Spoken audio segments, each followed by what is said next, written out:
Hello friends, आपकी नई class आ चुकी है। जो हम सीरीज चला रहे हैं एमसीक्यूज़ और फैक्ट सीट की, तो उसकी जो थर्ड क्लास है वो आज आपके स्क्रीन पर उपलब्ध है। तो प्लीज़ अगर जो भी नए हों विद्यार्थीगण, चैनल को सब्सक्राइब करें और वीडियो पसंद आए तो प्लीज़ लाइक करें, और ऐसे ही वीडियो देखने के लिए बेल आइकन को दबाना न भूलें। तो करते हैं प्रारंभ। क्या है आज के प्रश्न, देखते हैं। पहला प्रश्न है आज का, निम्नलिखित में से कौन सा सहायक संधि की विशेषता नहीं है। तो पहले बात करते हैं हम सहायक संधि की। तो सहायक संधि क्या है? जो अंग्रेजों ने अपने जो देसी राज्य थे, देसी राज्यों से मित्रता कर कर दूसरे अन्य जो दुश्मन थे उनको उनसे घेर देते थे। क्या कर देते थे? घेर देते थे। तो उससे क्या होता था, उनका जो युद्ध में पैसा व्यय होता था वो युद्ध में पैसा व्यय न करके अपने व्यापार में लगा देते थे। ठीक, तो उससे संबंधित हमारी क्या है? सहायक संधि है। ऑप्शन देखते हैं। देसी रियासतों को एक ब्रिटिश रेजिमेंट रखना होता था। अच्छा, नहीं है, ये पूछा नहीं, इसमें नहीं है। देसी रियासतों की आंतरिक शासन कंपनी के अधीन होगी। देसी रियासतों की विदेश नीति कंपनी के अधीन होगी। कंपनी की सेना का खर्च रियासत उठाएगी। तो मैं बात करता हूँ उसमें क्या क्या प्रावधान थे। देसी रियासतों को एक ब्रिटिश रेजिमेंट रखना होता था, बिल्कुल। ये रेजिमेंट क्या होती थी? एक सेना की टुकड़ी, ब्रिटिश सेना की टुकड़ी, और उसका जो खर्चा व्यय करता था, कौन करता था? वो वहाँ का राजा, जिस भी रियासत को दी जाती थी वहाँ का राजा इसका खर्च व्यय करता था। ठीक, कंपनी का सेना का खर्च रियासत उठाएगी, ये तो हमने बात कर चुकी है। देसी रियासतों की विदेश नीति कंपनी के अधीन होगी, बिल्कुल, क्योंकि क्या हुआ था उसी समय लगभग 1789 के समथिंग जो उत्तरी अमेरिका था, उत्तरी अमेरिका या अमेरिका महाद्वीप जो था पूरा, उससे ब्रिटेन का जो उपनिवेश था वो ख़त्म हो चुका था, जिसके चलते सारी विदेश नीति जो थी किसी भी रियासत की वो अंग्रेज़ों ने स्वयं वहन की। देसी रियासतों की आंतरिक शासन कंपनी के अधीन होगी, गलत। ठीक है, उन्होंने कहा था कि हम तुम्हारे आंतरिक आंतरिक शासन में बिल्कुल भी हस्तक्षेप नहीं करेंगे, किंतु व्यावहारिक रूप में हस्तक्षेप करते थे। इतने हो गया। एक इसमें रेजिडेंट का और जिक्र है, रेजिडेंट। ठीक, एक रेजिडेंट और होता था जो इस नीति का संचालन करता था, विदेश नीति का। अगला क्वेश्चन हमारे पास, निम्न में से किस समाचार पत्र पर वर्नाक्यूलर प्रेस एक्ट के तहत कार्रवाई की गई थी? तो इसमें सबको पता है, भारत मिहिर है। सॉरी। अगला प्रश्न, इंडिपेंडेंस नामक समाचार पत्र किनके द्वारा प्रकाशित या संपादित किया गया था? कौन सा? इंडिपेंडेंस। तो ये किया गया था हमारे मोतीलाल नेहरू ने। मोतीलाल नेहरू कौन थे? जवाहरलाल नेहरू के पिता। और अगला प्रश्न है, बाल हत्या प्रथा किस प्रेसिडेंसी में अधिक थी? जो 3 प्रेसिडेंट थी प्रारंभ में, तो मद्रास थी, मद्रास तो बाद को बनी थी। एक थी कलकत्ता प्रेसिडेंट, एक थी बम्बई प्रेसिडेंट, और एक कौन सी थी हमारे पास जो चेन्नई के समीप थी। ठीक है, उसे मद्रास कहा जाता था, बॉम्बे बाद को बनी थी। तो इस प्रकार हमें देखना है। तो इसका क्या था, जो बंगाल प्रेसिडेंसी थी उसमें ऐसे जो बाल हत्या की प्रथा थी बहुत ही ज़्यादा थी। और सबसे पहले जो धर्म सुधार या फिर समाज सुधार आंदोलन कहाँ प्रारंभ हुआ था? वो भी बंगाल में। क्योंकि बंगाल में जो समाज की दशा थी अत्यंत दयनीय थी। इसी प्रकार अगला प्रश्न है हमारे पास, रेशमी रुमाल षड्यंत्र किससे संबंधित है? जो रेशमी रुमाल षड्यंत्र है ये पूछा जाने वाला प्रश्न है, किससे संबंधित है? तो ये मौलवी अवैदुल्ला सिंधी के द्वारा। किससे संबंधित है? मौलवी अवैदुल्ला सिंधी। ठीक, पूछा जाने वाला प्रश्न है ये। नेक्स्ट क्वेश्चन, असहयोग आंदोलन के लिए 1 मिनट। तो क्या हो जाता है, असहयोग आंदोलन के लिए प्रस्ताव किस कांग्रेस अधिवेशन में पारित किया गया था। ठीक है, तो ये नागपुर जो अधिवेशन था उसके अंतर्गत असहयोग आंदोलन को प्रस्तावित किया गया था। इसमें क्या था कि जो भी सरकार थी उसको सहयोग ना देना, और जितने भी वस्त्र हैं, जितना भी ब्रिटिश सरकार से आयात सामान है उसको क्या करना, बहिष्कार करना उसका। और जो शराब की दुकानें थी महिलाओं ने उस पर धरना भी दिया। 7वां प्रश्न है, निम्नलिखित में कौन पारिस्थितिकी तंत्र के विषय में सही नहीं है। ऑप्शन ए, यह एक बंद तंत्र होता है। ऑप्शन बी, इसकी अपनी उत्पादकता होती है। ऑप्शन सी, यह एक प्राकृतिक संसाधन तंत्र होता है। और ऑप्शन डी है, यह एक कार्यशील इकाई होता है। तो ठीक है, यह एक क्या होता है, बंद तंत्र।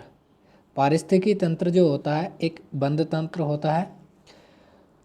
और अगला प्रश्न है, निम्नलिखित में कौन प्रसिद्ध जैविक हॉटस्पॉट है। ठीक है, इसमें बताना है हमें जैविक हॉटस्पॉट, बायो हॉटस्पॉट। ठीक है, बात करते हैं जैविक हॉटस्पॉट क्या होता है। जैविक हॉटस्पॉट से तात्पर्य होता है जहां अत्यधिक मात्रा में जीव उपलब्ध हों। ठीक है, एक नीचे शब्द होता है, नीचे से रिलेटेड होता है, जहां अत्यधिक सुकूल पारिस्थितिकी तंत्र बन जाता है तो वहाँ पर क्या होते हैं, जो जैविक प्रजातियाँ होती हैं अत्यधिक आ जाती हैं। तो बताना है इसमें कौन सा है। तो इसमें जो है वो पश्चिमी घाट है, जैविक हॉटस्पॉट है। ठीक है, पश्चिमी घाट है। नेक्स्ट प्रश्न है, किस चक्र के संचालन में सौर विकिरण की महत्वपूर्ण भूमिका होती है। कार्बन चक्र, जल चक्र, नाइट्रोजन चक्र, हाइड्रोजन चक्र। तो इसमें क्या होता है, जो जल चक्र होता है उसमें सौर विकिरण की महत्वपूर्ण भूमिका होती है, क्योंकि समुद्रों से वाष्पन होता है। वाष्पन किसकी वजह से होता है, यदि सौर विकिरण पर्याप्त मात्रा में आए सॉरी पर्याप्त मात्रा में आते हैं, जल गर्म होता है, वो वाष्प में तब्दील होता है, वर्षा होती है, तो फिर वो पानी नदियों के सहारे किस में आ जाता है, समुद्र में। तो इस प्रकार किसके लिए सबसे महत्वपूर्ण है, जल चक्र के लिए। अगला प्रश्न है, गौतम बुद्ध ने संघ में भिक्षुणी या स्त्री के प्रवेश की अनुमति कहाँ दी। ठीक है, ये बताना है हमें कि जो भिक्षुणी थी, सबसे पहले भिक्षुणी को थी गौतमी बलश्री। तो बताना है इसमें कौन सा, कहाँ पर इन्होंने अनुमति दी थी, किसके कहने पर दी थी, आनंद के। किसके कहने पर, आनंद जो इनका उपासक या भिक्षु था। तो यो दी थी वैशाली में, अनुमति वैशाली में। महत्वपूर्ण प्रश्न है ये। 11वां प्रश्न है हमारे, भारत के किस क्षेत्र में सर्वाधिक दैनिक तापांतर पाया जाता है। दैनिक तापांतर से अर्थ क्या होता है कि दोपहर का 2 बजे का तापमान, दोपहर का 2 बजे का तापमान। ठीक है, और सुबह के लगभग 5 बजे का तापमान के बीच जो अंतर होता है वो दैनिक तापांतर कहलाता है। तो बताना है सर्वाधिक दैनिक तापांतर कहाँ होता है। तो एक और इसकी विशेषता बता दो, दैनिक तापांतर वहाँ होता है जहाँ स्थल भूमि अत्यधिक हो। अगर जल भूमि पास समीप है, मतलब जलीय भाग, तो वहाँ पर दैनिक तापांतर कम होता है। यही वजह है कि जो दक्षिण भारत के तटीय राज्य हैं उनमें दैनिक तापांतर बहुत ही कम पाया जाता है। तो बताना है इसमें, ए पूर्वी घाट, बी अंडमान द्वीप, सी मरुस्थलीय क्षेत्र, डी लद्दाख। तो इसका क्या हो जाता है, मरुस्थलीय क्षेत्र, क्योंकि वहाँ क्या है, जलीय भाग बहुत ना के समान यह है ही नहीं है। 3 जनवरी को उपसौर की घटना होती है। इस दिन पृथ्वी पर दिन रात बराबर होते हैं। इस दिन पृथ्वी पर सबसे ठंडा दिन होता है। इस दिन पृथ्वी सूर्य की दूरी सबसे न्यूनतम होती है और इस दिन पृथ्वी सूर्य की दूरी सबसे अधिक होती है। तो उपसौर एक होता है अपसौर। उपसौर कितने तारीख को होता है, 3 जनवरी। ठीक है, जबकि अपसौर कब होता है, अपसौर होता है हमारा 4 जुलाई को। अपसौर में क्या होता है, अपसौर में जो पृथ्वी और सूर्य के बीच की दूरी है वो सर्वाधिक होती है। कितनी होती है, सर्वाधिक। जबकि जो जनवरी में होता है 3 जनवरी को उपसौर, उसमें अत्यधिक निकट होती है। कौन? पृथ्वी सूर्य के अत्यधिक निकट होती है, जिससे तापमान में कितना अंतर आता है? 7% का। यदि समीप है तो 7% अधिक सूर्य तप प्राप्त होगा, दूर है तो 7% कम सूर्य तप प्राप्त होगा। तो देख लेते हैं क्या कहा है ऑप्शन सी में, इस दिन पृथ्वी सूर्य की दूरी सबसे न्यूनतम होती है। ठीक है, तो इसलिए इसका आंसर क्या हो जाता है? सी, क्योंकि जो सूर्य की दूरी है वो सबसे नज़दीक होती है या न्यूनतम होती है। एक होता है उपभू और एक होता है अपभू। उपभू और अपभू चंद्रमा के सापेक्ष होते हैं। जब चंद्रमा पृथ्वी के अधिक निकट होता है तो उसे क्या कहा जाता है? उपभू। निकट के लिए उपभू, निकट के लिए हमेशा याद रखना उप समीप के लिए आता है ना? तो उपभू। अगर दूर है तो अपभू। अपभू, दूर है तो अपभू। शायद समझ गए होंगे इसको। 13वां प्रश्न है, कौन सी भूकंप तरंगे सबसे अधिक विनाशकारी होती हैं? पी तरंगे, एल तरंगे, बी है एस तरंगे, या इनमें से कोई नहीं है।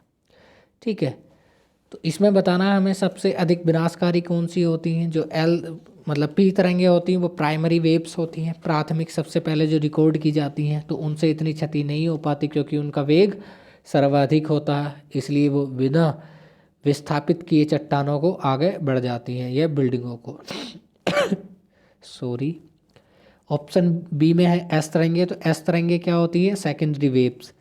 सेकेंडरी वेव जो प्राइमरी वेव्स के बाद आती हैं, है ना, ये पी तरंगों की तुलना में अधिक विनाशकारी होती हैं, किंतु जो एल तरंगे होती हैं उनके सापेक्ष कम विनाशकारी होती हैं। इनकी गति पी तरंगों से थोड़ी कम होती है और ये केवल ठोसों में चल सकती हैं। एस तरंगे केवल ठोसों में। ये बहुत ज़्यादा पूछे जाने वाले प्रश्न है कि एस तरंगे या एल तरंगे किन किन माध्यमों में चल सकती हैं। पी तरंगे सभी माध्यमों में चल सकती हैं। तो इसमें बताना है हमें सबसे विनाशकारी जो एल तरंगे होती हैं, लैंड वेव्स, जो भूमि या जिन्हें क्या कह दिया जाता है? लव तरंगे। ठीक है, ये सर्वाधिक विनाशकारी होती हैं क्योंकि ये किस तरीके से चलती हैं? ऊपर नीचे भी चलती हैं और इस तरह भी और ऊपर नीचे भी होकर चलती हैं। ठीक है, तो इस वजह से इनसे बहुत अधिक क्षति होती है। ऑप्शन मतलब अगला प्रश्न है, निम्नलिखित में से कौन सही सुमेलित है? रेड क्लिफ, ये कुछ सीमाओं के नाम दिए गए हैं और किन किन देशों के मध्य हैं। रेड क्लिफ भारत और चीन, डूरंड रेखा भारत और पाकिस्तान, और मैगिनोट रेखा जो है फ्रांस और जर्मनी, हिंडनबर्ग रेखा फ्रांस और बेल्जियम। बताना है इसमें कौन सा। तो उसमें जो है मैगिनोट रेखा है, मैगिनोट रेखा फ्रांस और जर्मनी के मध्य स्थित है। ठीक है, रेड क्लिफ रेखा भारत और चीन के बीच नहीं है। अगला प्रश्न है, ये कौन सी रेखा है? मैकमोहन रेखा है, भारत और चीन के मध्य मैकमोहन रेखा। रेड क्लिफ रेखा है जो पाकिस्तान है और भारत के मध्य है। वास्तव में तो पहले जो था वो अफ़गानिस्तान मतलब अफ़गानिस्तान के मध्य खींची गई थी और अफ़गानिस्तान के साथ ये भारत की, किंतु अब पाकिस्तान आ गई है तो पाकिस्तान और अफ़गानिस्तान के मध्य पहुंच गई है। 15वां प्रश्न है, निम्नलिखित में से कौन सी पर्वत श्रृंखला सबसे लंबी है? ऑप्शन ए है हिमालय, ऑप्शन बी है रॉकी, ऑप्शन सी है आल्प्स, ऑप्शन डी है एंडीज। तो कौन सी है सबसे लंबी पर्वत श्रृंखला? एंडीज। लेकिन सबसे ऊंची पर्वत श्रृंखला कौन सी है? हिमालय। अगर आपसे ये पूछा जाए कि पृथ्वी पर सबसे लंबी जो पर्वत श्रेणी है वो कौन सी है, चाहे उसमें समुद्री भाग की पर्वत श्रेणी क्यों ना शामिल कर लिया जाए, तो अटलांटिक कटक, अटलांटिक कटक। ठीक है, याद रखेंगे इसे। पृथ्वी पर सबसे बड़ी कटक है अटलांटिक, और वैसे जो महाद्वीपों पर है वो एंडीज। एंडीज कहाँ पर है? दक्षिणी अमेरिका। अगला प्रश्न है, किस अधिनियम द्वारा केंद्रीय बजट के राज्यों के बजट से अलग कर दिया गया था? जो केंद्रीय बजट था उसको राज्य के बजट से अलग कर दिया गया था। तो इसमें भारत शासन अधिनियम 1919 द्वारा, भारत शासन 1919 द्वारा। अगला प्रश्न है, निम्नलिखित में से किस योजना के आधार पर संविधान सभा का गठन हुआ? कैबिनेट मिशन योजना, क्रिप्स मिशन योजना, ली कमीशन, हंटर मिशन। तो ये किसका हो जाता है? कैबिनेट मिशन योजना। कब आया था? 1946 में। कौन सदस्य थे? पैथिक लॉरेंस, अलेक्जेंडर और स्टेफर क्रिप्स। ठीक है। ये 3 सदस्य थे, जिनमें जो पैथिक लॉरेंस थे वो इसके अध्यक्ष थे। 18वां प्रश्न है,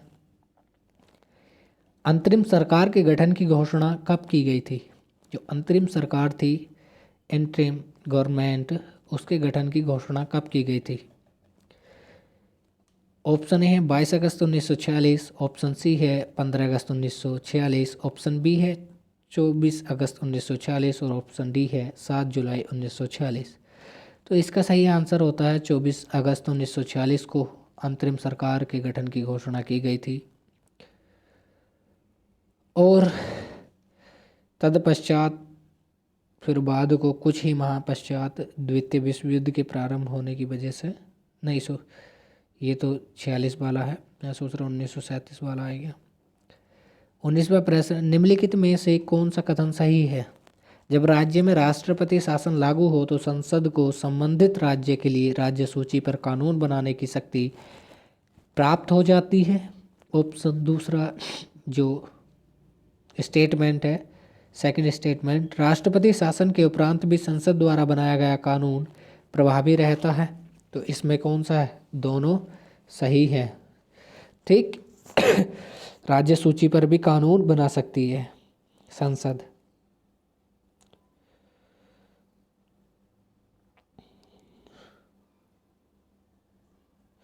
अगला प्रश्न 20वां प्रश्न है, अनुच्छेद 54 का संबंध निम्नलिखित में से किससे है? राष्ट्रपति के निर्वाचन से, राष्ट्रपति के पदावधि से, उपराष्ट्रपति के निर्वाचन की रीति से, राष्ट्रपति के शपथ से। ठीक, इसका क्या है? राष्ट्रपति के निर्वाचन से। किस प्रकार निर्वाचन होगा, किस पद्धति से होता है? आनुपातिक प्रतिनिधित्व पद्धति से। ठीक है, जिसे हस्तांतरित भी कह दिया जाता है। निम्न कथनों में से गलत कौन सा है? राज्य लोक सेवा आयोग के सदस्यों व अध्यक्ष की नियुक्ति राज्यपाल द्वारा की जाती है। ऑप्शन बी है, राज्य लोक सेवा आयोग के अध्यक्ष या सदस्य कार्यकाल के बाद को पुनः नियुक्त नहीं किया जा सकता है। ऑप्शन सी, राज्य लोक सेवा आयोग के अध्यक्ष या सदस्यों के वेतन भत्ता राज्य संचित निधि से दिया जाता है, जबकि पेंशन भारत से संचित निधि से दिया जाता है। तो इसमें क्या बताना है, कौन सा गलत है? तो इसका गलत कौन सा हो जाता है? 21। ठीक है, पेंशन भारत से संचित निधि से दिया जाता है ना, ये गलत हो जाता है। 22वां प्रश्न है, वित्त आयोग के संबंध में निम्न कथनों पर विचार कीजिए। वित्त आयोग में एक अध्यक्ष पद व 2 सदस्य होते हैं। इनका कार्यकाल राष्ट्रपति के आदेश के तहत तय होता है। इनकी पुनर्नियुक्ति नहीं हो सकती है। तो इनका कार्यकाल राष्ट्रपति के आदेश के तहत नहीं होता है। ठीक है, ये स्वायत्त होते हैं अपने काम के लिए, इसलिए 1 और 3 बी, पुनर्नियुक्ति नहीं हो सकती है इनकी। 23वां है, निम्न में से कौन आरबीआई की मौद्रिक नीति के मात्रात्मक उपकरण है? पहला, वैधानिक तरलता अनुपात, वैधानिक क्या कहते हैं इसे? SLR, statutory liquidity ratio. ठीक है, नगद आरक्षित अनुपात, ये क्या होता है? Cash reserve ratio, CRR। और खुले बाजार की क्रियाएं, ओपन मार्केट एक्टिविटीज़। ठीक है, तो बताना है इसमें मौद्रिक नीति का मात्रात्मक उपकरण है। तो इसमें क्या हो जाता है हमारे पास? 1 2 3 सारे। अगर तरलता बढ़ानी है तो इसको क्या करना पड़ेगा? SLR और CRR को घटाना पड़ेगा। घटाएंगे तो क्या होगा? बैंकों को क्या है? कम रेट पर जो रिजर्व बैंक से मिलेगा ऋण। ठीक है, SLR से क्या होता है कि कम पैसा रखना होता है, CRR से RBI के पास कम पैसा रखना होगा, जिससे बैंक अधिक ब्याज अदा करेंगे और समाज में क्या होगा? समाज में जो तरलता है वो बढ़ जाएगी। 24वां प्रश्न, प्रधानमंत्री किसान संपदा योजना का मुख्य उद्देश्य है कृषि उत्पादन में वृद्धि, आसान कृषि ऋण उपलब्ध कराना, खाद्य प्रसंस्करण को बढ़ावा देना, किसानों को प्रशिक्षण करना। ठीक है, तो इसका क्या हो जाता है हमारा, खाद्य प्रसंस्करणों को बढ़ावा देना, फूड इंडस्ट्रीज जो हैं उनको बढ़ावा देना। 25वां प्रश्न, निम्नलिखित में से कौन सी समिति FRBM अधिनियम से संबंधित है। जो समिति है वो FRBM अधिनियम से संबंधित है। ठीक है, तो ये कौन सी, NK सिंह समिति, NK सिंह समिति। निम्नलिखित में से कौन सा संस्थान न्यूनतम समर्थन मूल्य MSP, इसको रट लो, रट लो, सब कुछ भूल जाना मगर इस प्रश्न को मत भूलना MSP के बारे में, क्योंकि MSP चाहे वो पैट हो, UPP हो, UPSSC का कोई सा भी एग्ज़ाम हो, लोअर PCS हो, PCS हो, बिहार PCS हो, तो किसी भी एग्ज़ाम के प्रीवियस ईयर प्रश्नों को आप ठा के देख लीजिए, उसमें 100% 2 या 3 बार यह प्रश्न पूछा जाता है, इससे पूछा जाता है MSP से। तो इसलिए मैं कहता हूँ कि इससे जितने भी संबंधित प्रश्न हैं उनको तैयार करके ही जाना जब भी जाना किसी भी एग्ज़ाम में।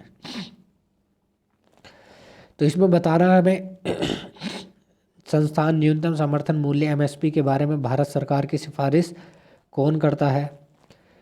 A NITI Aayog, B NABARD, C कृषि लागत एवं मूल्य आयोग, D भारतीय कृषि अनुसंधान परिषद।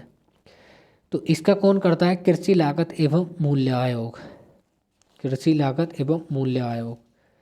27 का सीता अध्यक्ष का संबंध था, जो सीता अध्यक्ष था का संबंध था, ये क्या होता था, मतलब जो प्राचीन भारतीय इतिहास में है तो उसमें विभाग होते थे, और विभाग होते थे तो उनका एक प्रमुख होता था, जिनमें से एक इनका नाम दिया गया है सीता अध्यक्ष का। तो ये बताना है, प्रशासनिक विभाग, धार्मिक विभाग, भूमि कर विभाग, व्यवसाय व्यापार विभाग।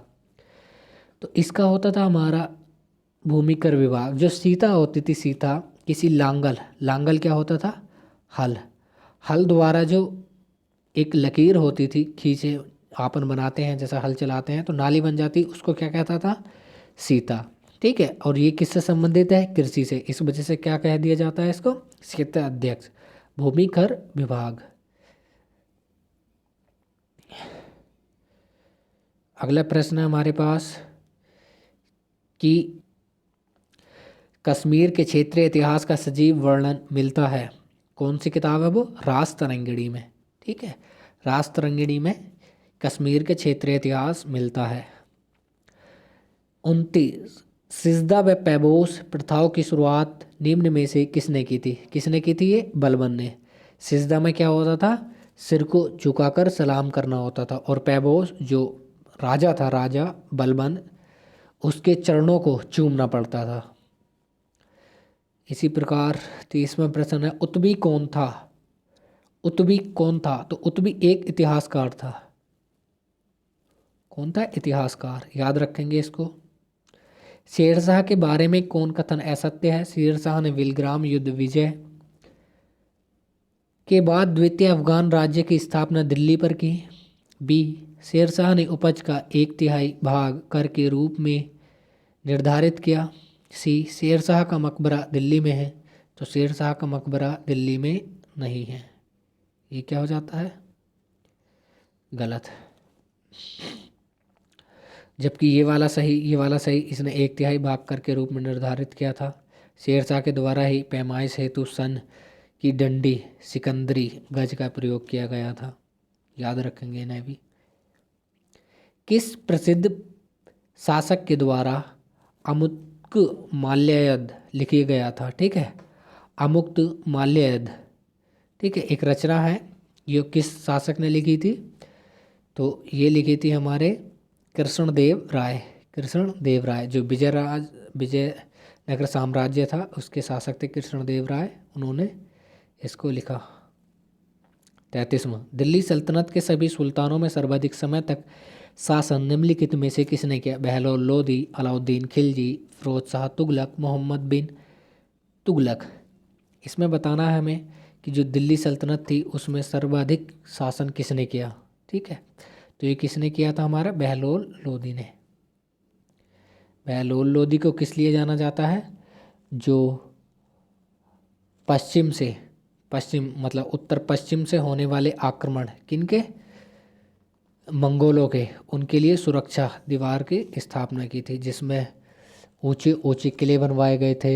मतलब वैज्ञानिक पद्धति से उसकी सुरक्षा के लिए वहां पर सैनिकों को तैनात किया था। अगला प्रश्न है 34वां, निम्नलिखित में से कौन सा पदार्थ केंद्रक में सर्वाधिक मात्रा में पाया जाता है? केंद्रक जो सेल होती है कोशिका का एक महत्वपूर्ण भाग होता है केंद्रक, तो इसमें बताना है कौन सा सर्वाधिक मात्रा में पाया जाता है। Carbohydrate, protein, phospholipids, DNA. ठीक है, तो 34 का क्या होता है? प्रोटीन सर्वाधिक मात्रा में पाया जाता है और केंद्रक में ही डीएनए भी पाया जाता है। प्रकाश संश्लेषण की प्रकाशिक अभिक्रियाएं क्लोरोप्लास्ट में कहाँ संपन्न होती हैं? Grana, chromoplast, stoma, leucoplast. 35वां, जो हरित पत्तियाँ होती हैं उनमें क्लोरोप्लास्ट पाया जाता है। क्लोरोप्लास्ट क्या करता है? प्रकाश संश्लेषण की क्रिया करता है। प्रकाश संश्लेषण से भोजन प्राप्त होता है। तो ये बताना है कि क्लोरोप्लास्ट में कौन सा अंग है जहाँ पर यह क्रिया संपन्न होती है। तो ये क्या होती? ग्रेना। इन्हें क्या कहा जाता है? ग्रेनम। मतलब सिक्कों की एक इस तरीके की संरचना होती है ना, जैसे कोई सिक्के रख दिए हों लगातार ऊपर ऊपर, तो वहाँ पर ये क्रिया संपन्न होती है। 36वां, हेलोफाइटस होता है वे पौधे जो बहुत अधिक मल वाले स्थान पर उगते हैं, वे पौधे जो शुष्क वास स्थानों पर उगते हैं, वे पौधे जो न तो बहुत शुष्क और न ही नम जगह पर उगते हैं। ऑप्शन डी है, वे पौधे जो लवड़ों वाली मिट्टी में उगते हैं। ठीक है, हेलोफाइटस कहलाते हैं। एक प्रकार से देखा जाए तो जो हमारे पास सुंदरी वन है, सुंदरी वन भी क्या होते हैं? हेलोफाइटस। वो क्योंकि वो कहाँ उगते हैं? समुद्र के जो डेल्टाई भाग होते हैं उन पर, क्योंकि वहाँ क्या होती? लवणता होती है। निम्नलिखित में कौन सा टेस्ट एड्स के लिए किया जाता है? PCR, RIPA, CD4, ELISA. इसमें बताना है कौन कौन से वो टेस्ट हैं जो एड्स के लिए किए जाते हैं। तो इसमें किया जाता है पीसीआर किया जाता है, CD4 किया जाता है, एलिसा किया जाता है, रीपा नहीं किया जाता। इस प्रकार 1, 3, 4 डी आंसर हो जाता है इसका। 38वां है, निम्न में से कौन सा रुधिर वर्ग के रुधिर प्लाज्मा में कोई एंटीबॉडी नहीं पाया जाता है? वो रुधिर ग्रुप बताना है जिसमें एंटीबॉडी नहीं पाया जाता है। तो ये AB में, AB को क्या कहा जाता है? सर्वग्राही। ठीक है, O को क्या कहा जाता है? सर्वदाता, मतलब सभी को दिया जा सकता है O। अगला प्रश्न है इसी से, ट्रिपल वैक्सीन DPT, जो ट्रिपल वैक्सीन DPT है में कौन सा एक नहीं होता है? डिप्थीरिया, पीलिया, पर्टुसिस, टिटेनस। तो इसमें क्या नहीं होता है? पीलिया, है ना। ये मतलब एक क्या होता है? एक समूह बना दिया गया है DPT, तो उसमें पीलिया को शामिल नहीं किया जाता है। अल्फा कण का द्रव्यमान हीलियम के एक अणु के बराबर होता है, इसके आवेश किसके बराबर होते हैं? किसके बराबर होते हैं? ये बहुत महत्वपूर्ण प्रश्न है। ठीक है, तो ये किसके बराबर होते हैं? 2 प्रोटॉन के, क्योंकि एक अल्फा कण बराबर कितना होता है? 2e माइनस के 2e, है नी। और 2e का द्रव्यमान कितना होता है? प्रोटॉन के बराबर आवेश मतलब। तो अगला प्रश्न है, न्यूटन के किस गति के नियम से बल का व्यंजक प्राप्त होता है? तो किससे? द्वितीय गति से, F बराबर m/a, है ना। तो द्वितीय गति नियम से, जहाँ m क्या होता है? मास, a फॉर एक्सेलरेशन। 42वां प्रश्न है, सिलिकॉन, जर्मेनियम, कार्बन आदि पदार्थों की प्रतिरोधकता ताप बढ़ने पर क्या होती है? सिलिकॉन है, जर्मेनियम है, कार्बन है। ठीक है, ये सारे क्या है? अगर आप देखें, एक अर्धधात्विक पदार्थ हैं या अर्धचालक हैं, सेमीकंडक्टर है। तो बताना है सेमीकंडक्टरों पर क्या असर होता है जब उनको गर्म किया जाता है। तो पहले ऑप्शन ए है बढ़ती है, ऑप्शन बी घटती है, ऑप्शन सी पहले बढ़ती है फिर घटती है, ऑप्शन डी इनमें से कोई नहीं। तो इसका सही जवाब क्या होता है हमारे लिए? बढ़ती है। क्या होती है? बढ़ती है। जब किसी भी सेमीकंडक्टर को गर्म करते हैं तो उसकी चालकता बढ़ जाती है, किंतु जो कंडक्टर होते हैं उनकी चालकता घट जाती है। ये भी याद रखना, हमेशा याद रखना, चालक पदार्थों की घट जाएगी लेकिन अर्धचालक पदार्थों की बढ़ जाती है। सही है। वो 43 प्रश्न है, निम्न में से किस तत्व का सर्वाधिक समस्थानिक होता है? जो आइसोटोप होता है वो सर्वाधिक किसका होता है? Lithium, uranium, oxygen, polonium. तो ये किसका होता है हमारे पास? पोलिनियम का। जो पोलिनियम होता है उसका सर्वाधिक समस्थानिक होता है।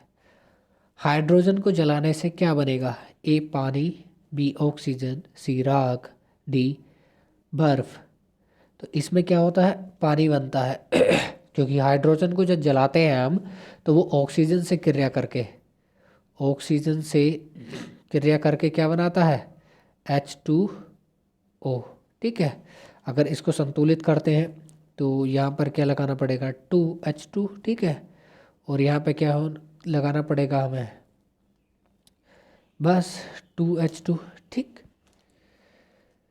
तो पानी बनता है। ग्रेफीन होता है, ग्रेफीन क्या होता है? कार्बन का अपरूप होता है, जिसकी हमारी जो टच होती है नी स्क्रीन टच, वो भी किसी की बनी होती है? ग्रेफीन की। और हीरे से कई गुना कठोर होता है ये। कार्बन का मिश्र धातु है, कार्बन का नैनो प्रतिरूप है, कार्बन का संभारिक है, डी कार्बन का समस्थानिक है। तो कार्बन का क्या है? नैनो प्रतिरूप है। हमने बात की नहीं, कार्बन का क्या है? एक अपरूप है। ठीक। ऑप्शन 46वां है, विश्व रक्तदान दिवस कब मनाया जाता है? जो विश्व रक्तदान दिवस है वो कब मनाया जाता है? तो वो 14 जून को। Sorry 1 minute. ठीक, 14 जून को मनाया जाता है।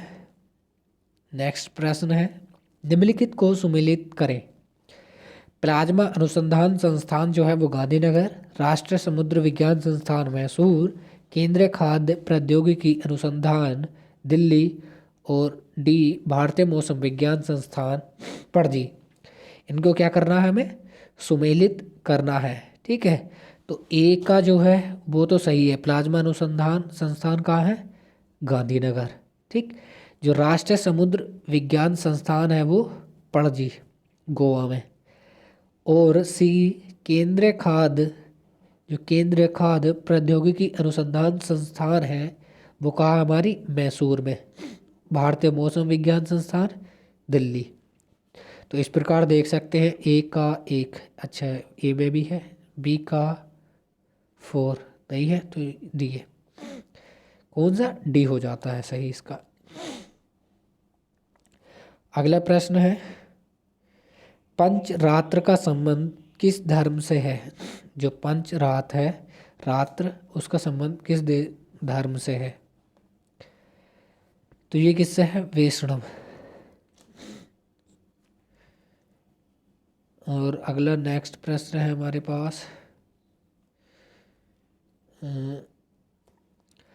एकमात्र भारतीय जिसे रसायन के क्षेत्र में नोबेल पुरस्कार प्रदान किया गया था? वेंकटरमण, रामकृष्ण, सुब्रमण्यम चंद्रशेखर, V.S. नायपाल, डी Hargobind Khorana. Very very important है, 5 स्टार बना लो गुरु। तो 49 का क्या हो जाता है? वेंकटरमण रामकृष्ण जो है। ठीक है। उनको रसायन के क्षेत्र में अभी तक भारतीयों को, मतलब भारतीय हैं वे जिन्हें नोबेल पुरस्कार रसायन के क्षेत्र में मिला है। भारतीय नौसेना की पहली महिला पायलट लेफ्टिनेंट कौन? पहली महिला पायलट लेफ्टिनेंट शिवांगी स्वरूप बनी। वो किस राज्य की रहने वाली है? 50 में। तो वो किससे है? बिहार से। तो भाई जो बिहार की परीक्षा देने वाला है बीपीएससी या फिर कोई भी, तो प्लीज़ इसको याद करके जाइएगा, बहुत ही इम्पोर्टेंट है। जैसे हमने बात की है कि हम प्रतिदिन 50 प्रश्नों को करने के पश्चात एक फैक्ट शीट आपको उपलब्ध कराएंगे जिसमें महत्वपूर्ण तथ्यपरक जानकारी होगी। तो चलते हैं फिर उस तरफ। ये आगे हमारे पास स्मरणीय तथ्य है, इस आज काय से संबंधित है, जो ऋग्वेदिक काल है या वैदिक काल है उससे संबंधित है। पहला है ऋग्वेद। यह सबसे प्राचीन वेद है। इस वेद के ऋचाओं को पढ़ने वाले को होत्र कहा जाता है। क्या? होत्र कहा जाता है। इसको याद रखेंगे क्योंकि ये मैचिंग में आ जाते हैं। 4 वेद दिए हैं और उधर पढ़ने वाले का नाम। इस वेद के तीसरे मंडल में गायत्री मंत्र का उल्लेख है, सावित्री को समर्पित। इस वेद के 9वें मंडल में सोम देवता, ठीक है, सोम देवता एकमात्र वह मंडल जिसमें सोमदेव की चर्चा की गई है। इस वेद के 10वें मंडल में 4 वर्णों ब्राह्मण, क्षत्रिय, वैश्य, शूद्र का उल्लेख। इसे क्या कहा दिया जाता है? पुरुष सूक्त। इस वेद में इंद्र के लिए 250, अग्नि के लिए 200 रचनाओं की रचना की गई है। ऋचाओं जो सूत्र है, मंत्र, गोत्र शब्द का सर्वप्रथम उल्लेख इसी वेद में किया गया है। इस वेद में गाय के लिए अगन्य शब्द मतलब न मारने योग्य पशु कहा गया है। नेक्स्ट है यजुर्वेद। इसके ऋचाओं को पढ़ने वाले को अध्वर्यु कहा जाता है, याद रखेंगे इसे।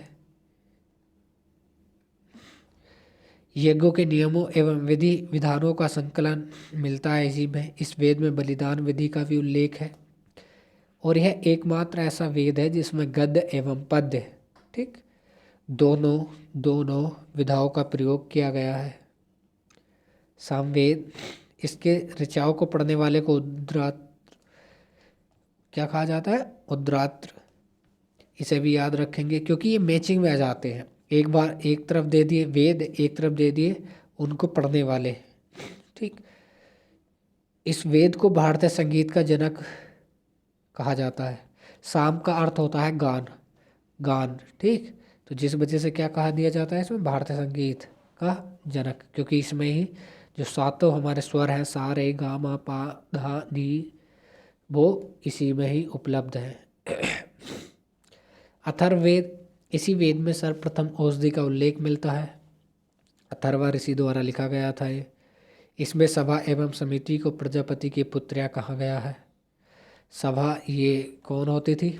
जो वरिष्ठ बुजुर्ग पुरुष होते थे कबीले के, तो उनकी एक सभा होती थी जिसमें वहाँ जो राजा होता था उसका चुनाव किया जाता था। समिति जनसाधारण लोगों की सभा होती थी जिसमें स्त्रियों का भी प्रवेश वर्जित नहीं था। वेदों की संख्या 4 है, वेदांग की संख्या 6 है, पुराणों की संख्या 18 है और उपनिषदों की संख्या कितनी है हमारे पास? 108। कितनी है? 108। तो इस प्रकार देखा आज हमने कि महत्वपूर्ण प्रश्नों को करने के बाद एक फैक्ट शीट जो वैदिक सभ्यता से संबंधित थी उसको किया है। तो प्लीज़ यदि वीडियो पसंद आए तो चैनल को सब्सक्राइब करें और वीडियो को लाइक करें। आशा करता हूँ कि आपको पसंद आया होगा ये कार्यक्रम। मिलते हैं किसी अन्य टॉपिक के साथ। Thank you.